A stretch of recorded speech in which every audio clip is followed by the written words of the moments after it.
दोस्तों, मैं ज्ञानवती यादव मैं अपने YouTube चैनल पे आप लोग का स्वागत करती हूँ। मैं एक छोटा सा नाच गीत सुनाने जा रही हूँ। अगर आप लोग को पसंद आए तो लाइक सब्सक्राइब करना और कमेंट बॉक्स में ज़रूर बताना।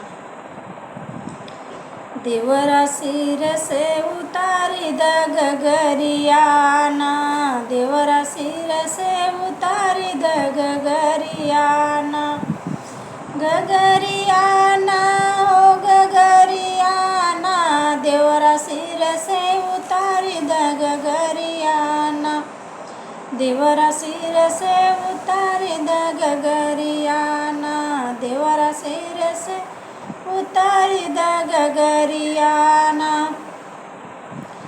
जौनपुर सहरिया में लागल बा बजरिया, जौनपुर सहरिया में लागल बा बजरिया, देवरायानी देत धानी रंग चुनरियाना, देवरायानी देत धानी रंग चुनरियाना, धानी रंग चुनरियाना हो धानी रंग चुनरिया, देवरायानी देत धानी रंग चुनरियाना, देवरा आने देत धानी रंग चुनरियाना।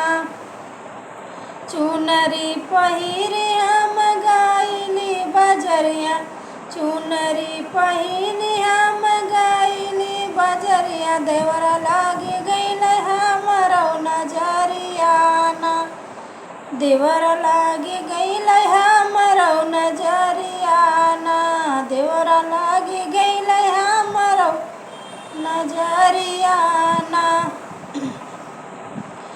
जौनपुर सहरिया से बाईदा बुलाउता, जौनपुर सहरिया से बाईदा बुलाउता, जराइयो देतना देवरा हमरो नजरिया, जराइयो देतना देवरा हमरो नजरिया, जराइयो देतना देवरा हमरो नजरिया, जराइयो देतना। जौनपुर सहरिया के बाईदा रसिया, जौनपुर सहरिया के बाईदा रसिया, देवरा उत मांगला उरी ननदियाना, देवरा उत मांगला उरी ननदियाना, देवरा सिर से उतारी द देवरा सिर से उतारी द गगरिया।